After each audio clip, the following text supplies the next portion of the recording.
વડોદરાના પશ્ચિમ વિસ્તારના લાખો નાગરિકો માટે એક મોટી રાહતના સમાચાર સામે આવ્યા છે।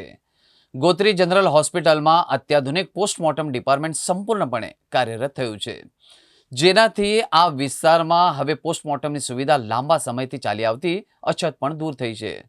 સાથે સયાજી હોસ્પિટલમાં ભારણ પણ ખૂબ ઓછું થશે। ગોત્રી હોસ્પિટલના ડોક્ટર હિતેશ રાઠોડે કહ્યું કે પહેલા હું મુખ્યમંત્રી અને આરોગ્ય મંત્રી અને સચિવ સહિત આરોગ્ય વિભાગના અધિકારીઓ અને પદાધિકારીઓ કે જેઓને સહકાર આપ્યો છે એ તમામને આજે હું આભાર માનું છું। આ અંગે વર્ષોથી અહીંયા પ્રયાસ કરવામાં આવ્યા હતા અને ટૂંક સમયમાં પીએમ વિભાગે આ પોસ્ટમોર્ટમ રૂમ તૈયાર કર્યો છે।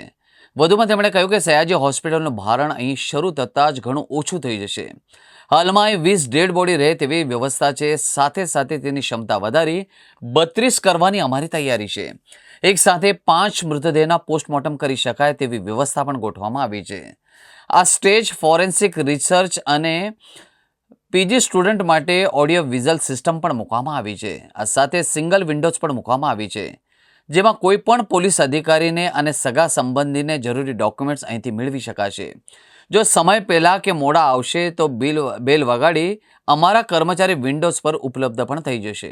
પહેલાં તો હું અમારા આરોગ્ય વિભાગનો સાથે ગૃહ વિભાગનો હું આભાર માનું છું।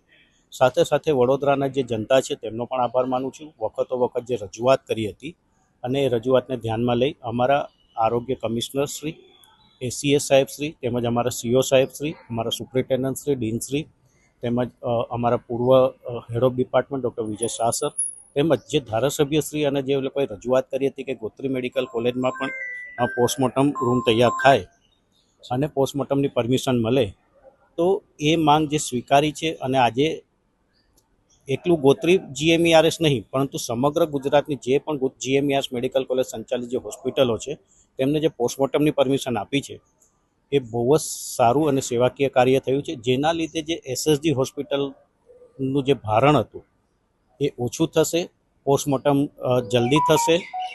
જે લોકોને જે આ દુઃખદ ઘટના ઘટી છે એ લોકોને જલ્દી બોડી મળશે।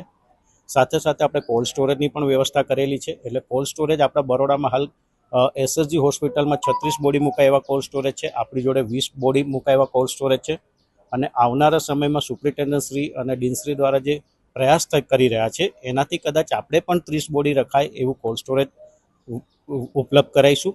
સાથે સાથે જે બોડીમાં સડો ઘૂસી ગયો છે જેને આપણે ડિકમ્પોઝ કહીએ છીએ એ બોડી માટે અમે અલગથી એક પીએમ રૂમ, જે કન્ટેનરમાં પીએમ રૂમ બનવાનો છે એની પણ વ્યવસ્થા કરીશું, જેથી કરીને જે લોકોને કે પોસ્ટમોર્ટમ રૂમ એટલે વાસ મારે એ અમે જે લોકોના દિમાગમાં જે આ વસ્તુ ઘૂસી છે અમે કાઢીશું। પોસ્ટમોર્ટમ રૂમ ચોખ્ખો રાખીશું, સ્વચ્છ રાખીશું અને પોસ્ટમોર્ટમ રૂમમાં જે પણ સ્વજનો બેસશે એમને તકલીફ નહીં પડે એનું તકેદારીનું ધ્યાન રાખીશું। જલ્દી પીએમ કરીશું અને શક્ય હોય તો સૂર્યોદય એટલે કે સૂર્ય ઉગે અને સૂર્ય આથમે ત્યાં સુધી જે સરકારશ્રીની અને સુપ્રીમ કોર્ટની ગાઈડલાઈન છે એના આધારે અમે પોસ્ટમોર્ટમ કરીશું।